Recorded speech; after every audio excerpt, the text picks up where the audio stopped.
Hoy en Debates vamos a hablar de un acontecimiento histórico que marcó la vida de todos los argentinos, una cuestión que venía siendo reclamada desde hacía muchísimo tiempo. Recién en 1951 pudieron votar las mujeres en nuestro país. En esa elección votaron más de 3,5 millones de mujeres. Por primera vez este reclamo se venía reiterando y al fin, después de tanto, se pudo lograr. Pero ¿cómo fue la historia? Vamos a ir para atrás en el tiempo para conocer cada uno de los detalles. Para eso este programa de debates. Bienvenido. La búsqueda de la igualdad política entre el hombre y la mujer comienza en nuestro país hacia fines del siglo XIX. Quienes llevan adelante esta lucha son las primeras agrupaciones feministas argentinas. Estas organizaciones surgen como parte de un movimiento mundial por la emancipación de la mujer, que se había iniciado en Estados Unidos e Inglaterra. En el territorio nacional, estos grupos están compuestos, en su mayoría, por mujeres universitarias de clase media y alta. A pesar de las ventajas que poseen gracias a su estatus social, el camino que emprenden está lleno de obstáculos. Muchas de estas mujeres deben enfrentar la resistencia de familiares y de colegas de trabajo. Entre ellas se encuentran Cecilia Grierson, Julieta Lanteri, Alicia Moró de Justo, Petrona Eile, Elvira Rawson de Delepiane y Sara Justo. No solo son pioneras en la defensa de las mujeres, también son las primeras médicas profesionales del país. Su lucha no se concentra exclusivamente en el derecho de acceder al sufragio. Va más allá y amenaza a quienes defienden la estructura patriarcal de la época.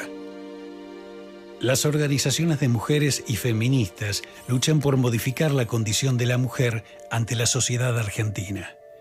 Buscan la igualdad de oportunidades para estudiar en la universidad y el fin de la inferioridad, establecida en el Código Civil. El fin de la inferioridad establecido en el Código Civil, ¿no? Para ver que todos éramos iguales y que todos podíamos elegir autoridades. Bueno, ahora lo vemos como algo normal, pero por aquel entonces generó un gran debate. Y por eso este programa vamos a hablar con Amelia López, es exministra de Educación, defensora de los derechos de las niñas, niños y adolescentes de la provincia de Córdoba. Amelia, ¿cómo te va? Mucho gusto, muchas Bienvenida, gracias por la invitación y por compartir con estas amigas este debate. En verdad que el tema, primero por mi procedencia política y por mi actividad política, realmente me parece que hay que ir más allá del debate del voto. El debate del voto fue un gran paso, pero me parece que todavía en relación a las mujeres y la participación política todavía queda mucho. Y cuando se habla de niñas, niños y adolescentes, yo siempre digo que las niñas son doblemente invisibles, ¿no? Por su condición de mujeres y por su condición, además de niñez, que las hace doblemente invisibles. Bien, Alicia Migliore, abogada, autora del libro Ser Mujer en Política. ¿Cómo te va? Bienvenida. Muy bien, muchas gracias por la invitación. Nos conocemos acá, a esta niña no, pero me interesa mucho lo que hace. Sí, Andrea Gijena, politóloga, investigadora del CONICET. Andrea, bienvenida. Muchas gracias por la invitación. Bueno, un temazo este del voto femenino, porque como decía yo recién, uno ahora lo considera algo normal, ¿no? Pero por otras épocas era un tema de debate, porque el patriarcado ordenaba que la mujer no tenía que opinar sobre quién gobernaba un país. Es relativo que lo consideran algo normal. Nosotros... ¿Quién hoy por hoy no está considerando? El patriarcado está fuerte. Está fuerte. Hay gente que dice que la mujer no tiene que votar todavía. No sé si que no tiene que votar, pues sería ya una cuestión obscena. Pero participar en los espacios de decisión política no les gusta. Tanto no les gusta a ninguno, digamos, en eso son corporativos. Los varones se hacen cargo como que la sociedad la inventaron ellos, para ellos, por ellos y según ellos. Y cuando se logra la participación en la Cámara, en el Congreso de la Nación, el 30%, aquel cupo que fue copiado en todo el mundo, sí, lo ponían por poco a las mujeres del lado de atrás del voto. Es decir, sin ninguna posibilidad de acceso. le debemos el acceso a una cordobesa, que no es tan conocida, pero yo me he convertido en su agente de prensa porque ha sido mi queridísima amiga, que es María Teresa Merciadri de Morini. Ella fue diputada nacional, fue la primera diputada por el radicalismo, y advertida de esto, que nunca llegaban las mujeres, planteó una denuncia a la nación argentina y se fue solita a la Comisión Interamericana de Derechos Humanos. Y de allá se vino con una condena para la Argentina si no cumplía que las mujeres tuvieran cargos expectables. María Teresa no es tan conocida y es una cordobesa pura, vivió 102 años y 100 los dedicó a esta lucha, ¿no? Y con éxito finalmente porque el 30% empezó a cumplirse después de 10 años de dictada la ley. Todo nos cuesta así a las mujeres, 100 años, 50, 10, así cada pasito. Bueno, hoy a esta altura de las cosas yo podría decir, ¿por qué el 30% y no el 50%? Ahora es el 50%. Bueno, Claro, ¿ves? ¿no? Y fue bueno, en realidad fue aquí en Córdoba donde empezamos con la ley de participación equivalente, ¿no? Con Olga Ruitor. Con Olga Ruitor. Y entonces esta ley nos dio un paso más que de hecho ha promovido otras cosas, ¿no? Porque está bien lo que vos dices. Yo creo que las medidas de acción positiva, cuando a una sociedad le cuesta tomar conciencia, sirven para eso, porque en realidad mucha gente me dice a mí, bueno, dice, ¿por qué no pueden ser que sea por capacidad? Y le digo, sí, ¿por qué no le piden también un examen de capacidad a los varones? A los varones no les exigen, digamos, ninguna condición, ¿no? Y como que se lo ganan. No sé las si no se mujeres. la exigen o la descuentan. O la dan por descontada. Dan por sentado Sí, que sí. son capaces. Seguro que sí. Entonces me parece que esto es todo un tema de cómo nosotros consideramos, digamos, cuál es la concepción que tenemos de los vínculos entre varones y mujeres, ¿no? Y a mí me parece que ahí está el tema, porque nosotros tenemos una concepción de vínculo en general de alguien que tiene poder sobre alguien que no lo tiene. Y yo decía hace unos días en relación a los chicos, siempre también nos pasa con los chicos y su condición de sujeto de derecho. Entonces, a los chicos los seguimos considerando, tenemos un discurso de sujeto, pero tenemos actitudes y prácticas de objeto de protección. Seguro. Hay un adulto que tiene que tomar la decisión por ese chico. Con el tema de género ha sido igual, ¿no es cierto? Entonces digo, me parece que es cómo concebimos los vínculos entre los diversos. Ese es el punto. Y ahí, perdón, Amelia, ¿no? No vamos a dejar Creo a que Andrea, también, pobre. perdón, no, porque ella tiene mucho y muy rico lo que nos va a enseñar. Creo que las mujeres también estamos cambiando en nuestra construcción. Ahí está. Nos ha costado mucho construirnos como colectivo, Así mujeres, es. porque nos han utilizado en muchos casos para brechas y enfrentamientos. De modo que hoy nosotras reclamamos desde los distintos partidos políticos ese derecho transversal que es de las mujeres, creyendo de ese modo que vamos a construir una sociedad más pacífica, más armoniosa, más allá de que cada uno mantenga su propia ideología. Por eso, el 50%, que en el 2019 lo vamos a estrenar en el Congreso de la Nación, es fruto de ese movimiento de todas las mujeres. Porque ahí no hubo una líder, hubo varias líderes, que en diputados se pusieron de acuerdo y trataron la ley a las 2 de la mañana. Es decir, buscando consenso y demás. Porque es muy simbólico lo que nos pasa. La ley estaba aprobada por unanimidad y como venía enganchada en la reforma política, no se trataba. Entonces estaba por unanimidad en el Senado y por unanimidad en diputados. Pero no salía. Y fue la movida de estas mujeres jóvenes tomando esa lucha, que es muy linda la que señalaron, es decir, porque es como un sistema de postas, ¿no? Aquellas pelearon por educación, pelearon por salud, y bueno, y nosotros seguimos consolidando y conquistando derechos, es lo que tratamos. Bueno, esta lucha, o al menos la visibilización de la lucha, empieza cerca del año 1900 y un poquito antes también, ¿no? Ya se empezaban a organizar las primeras mujeres que veían que la cosa devenía injusta, ¿no? Sí, creo que para los que trabajamos desde el estudio de estos temas, lo importante siempre es marcar una cosa que creo que acaban de dejar en evidencia, que tiene que ver con cierto olvido que las mujeres muchas veces tenemos de nuestra propia historia, de la historia y de personajes o de movimientos que han durante mucho tiempo sedimentado lo que después se constituyen en temas de agendas públicas o finalmente en derechos. El derecho al voto empieza a ser reclamado a fines del siglo XIX. El movimiento sufragista comienza a organizarse más orgánicamente en 1920. Tenemos historias individuales y historias colectivas, muchas veces olvidadas, y creo que, por ejemplo, lo que acabas de marcar de esta persona, que yo digo personalmente no la conocía, me parece que revalorizar eso ayuda a mantener y a sostener esa sedimentación y poder entender que los derechos de las mujeres finalmente son una gran sedimentación de luchas y de años de lucha. Y otra de las cuestiones que quisiera marcar, que también tiene que ver con lo que vos planteabas cuando lo comparabas con los jóvenes y niños, es que las mujeres hemos pasado siempre por una condición como fija, sobre una condición fija de la feminización de la persona tutelada, de la persona a lo mejor incapaz o que tiene que demostrar mucho más, que es diferente a la infantilización, porque con los niños se espera que maduren y que se emancipen. Totalmente.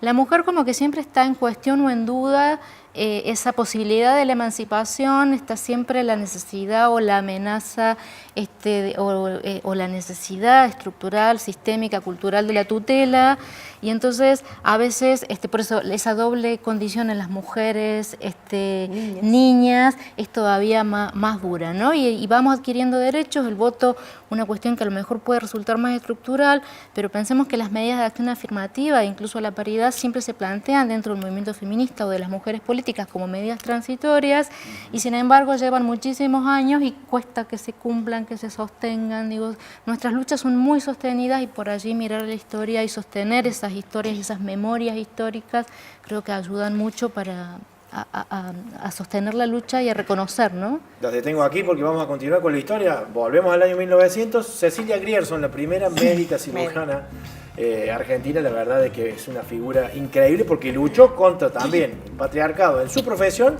pero fue una de las líderes de las organizaciones que impulsaban esto del voto femenino, con muchísima potencia. Mira. En el año 1900 se crea la primera asociación feminista de Argentina, el Consejo Nacional de Mujeres.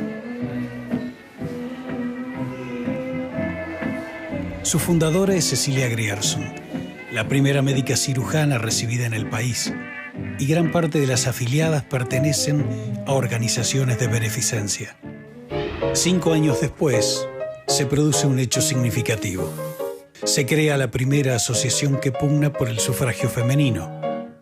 Es llamada originalmente el Centro Feminista y luego rebautizada como Manuela Gorriti, en honor a la célebre escritora argentina del siglo XIX. Alicia Moró de Justo, Sara Justo, Julieta Lanteri y Elvira Rawson de Delepiane son las fundadoras de esta organización. A pesar de la lucha de estas agrupaciones, gran parte de la política, a excepción de los socialistas, se mantiene ajena. En 1910 se celebra en Buenos Aires el centenario de la Revolución de Mayo. En los festejos se resalta el perfil liberal presente en Argentina, situación que las agrupaciones feministas aprovechan a su favor. En este marco se realiza el primer Congreso Femenino Internacional, del cual participan delegadas de Chile, Uruguay y Paraguay.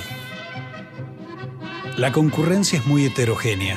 Socialistas, anarquistas, damas de clase alta, católicas y ateas hacen que las opiniones sean diversas. Sin embargo, el encuentro es exitoso.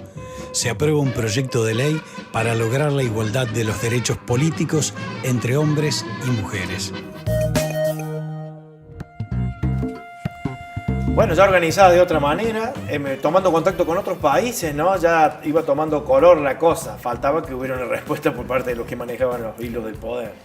A mí, ¿sabes? Me parece que a este punto lo interesante es esto que marca el video, que es la conjunción, esto que habías marcado hace un momento, ¿no? La conjunción de mujeres de distintas proveniencias ideológicas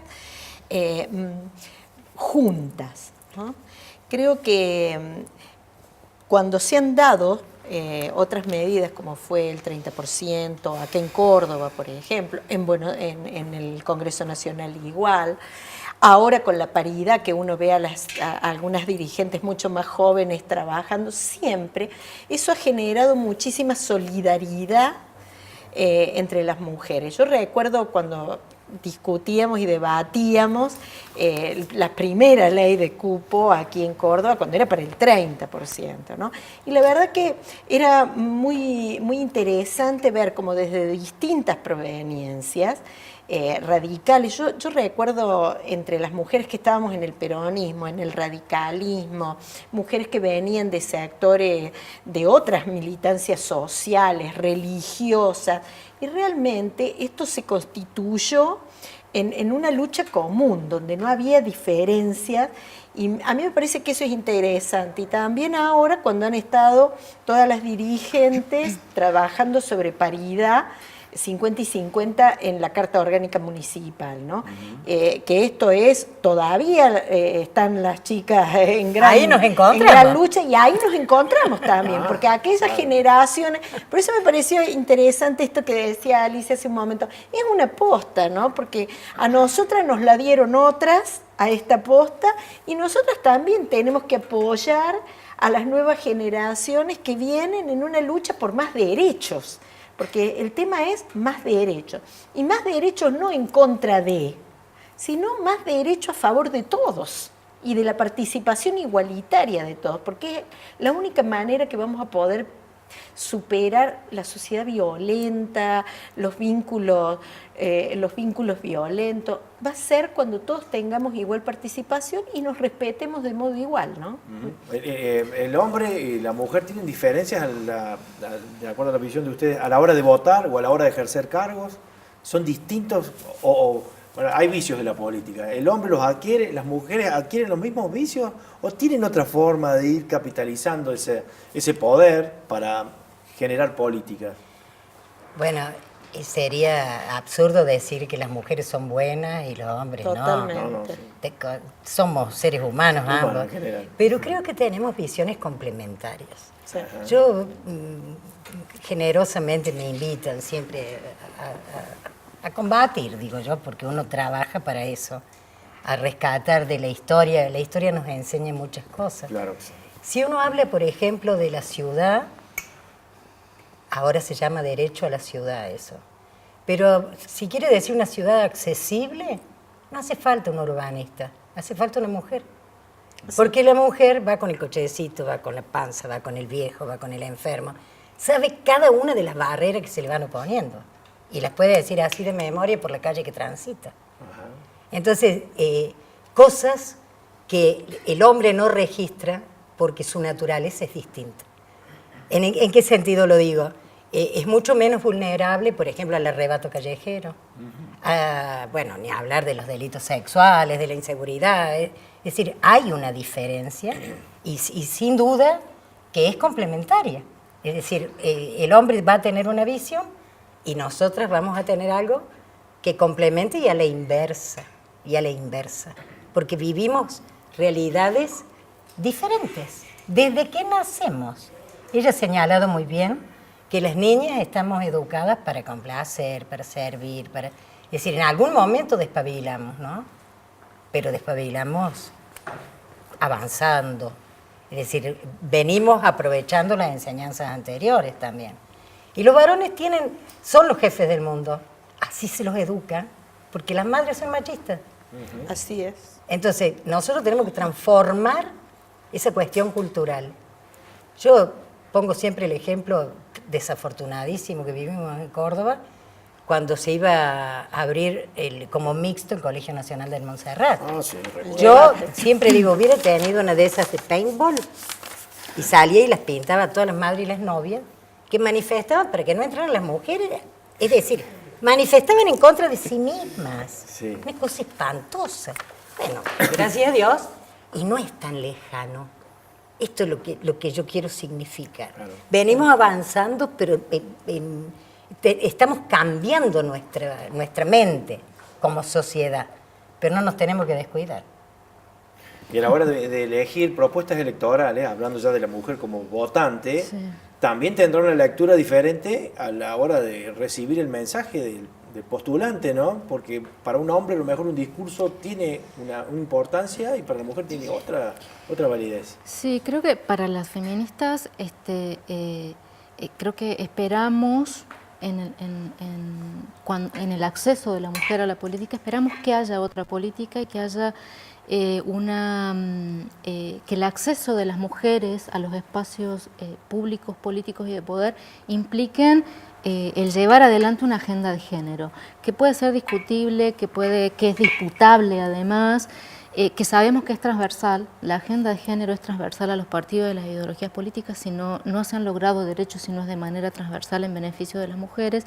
Entonces yo diría, no sé si el sistema de alguna manera genera que las prácticas puedan ser similares una vez que las mujeres llegan a estos espacios, pero la expectativa siempre como votante, y en este caso yo como votante feminista, siempre es, esperamos que lleven una agenda de género a esos espacios, que aparezcan temas que no aparecen si no hay más mujeres, que aparezcan las voces de las mujeres, por lo menos que se las escuche, y me parece que en ese punto yo diría, no sé si funciona necesariamente así, posiblemente vayamos en camino que así sea, pero que lo esperable para algunas es que así sea, que haya una defensa y una puesta en común de agenda. No sirve solamente que haya más mujeres. Así es. Si los temas van a ser los mismos y las resoluciones van a ser las mismas. Claro, está bien, coincido Yo, contigo. digamos, yo en esa misma línea, digamos, a mí me ha tocado muchos años gestionar, ¿no? La gestión pública y yo creo que las mujeres percibimos las cosas de un modo distinto y está bueno que las percibamos de un modo distinto. La visión de un varón tiene otras percepciones que la visión de las mujeres, a veces de empatía con las personas. Yo siempre digo que no sirve que una mujer se masculinice en el estilo. Porque cuando una mujer se masculiniza en el estilo de hacer política, le hace perder a la política y a la sociedad todas estas cuestiones que a veces las mujeres percibimos desde el quehacer diario, desde nuestra cotidianeidad de seguir haciéndonos cargo. Yo era ministra, pero además seguía llevando a mis chicos al colegio todos los días, tenía que controlarle los deberes, sabía a qué cosas tenían que hacer y no por eso... digamos, debía dejar mis actividades públicas, ¿no? Y a veces un varón yo veía que era mucho más libre a la hora de hacerlo, entonces significaba mucho esfuerzo. A mí me ha tocado, cuando era muy joven, estar en el colegio de médicos. Yo soy médica y la medicina es especialmente machista. Y realmente éramos 2 o 3 en una comisión directiva de 20 varones. Tenemos percepciones distintas. Ahora, el desafío que tenemos las mujeres es precisamente ese, poner esta otra mirada particular, debatirla, porque tampoco se trata de imponerla, debatirla y poner en visibilidad esos temas que nos preocupan todos los días desde el sentido común, desde la cotidianidad de lo que hacemos todos los días y ponerlo sobre la mesa. Bien. Si no, no sirve. Bueno, en un ratito, después de la pausa, vamos a ir al año 11. Sale la ley Sáenz Peña, voto universal, pero era para el universo de los hombres. Vamos a la pausa, ya venimos. Esto es debate, señores.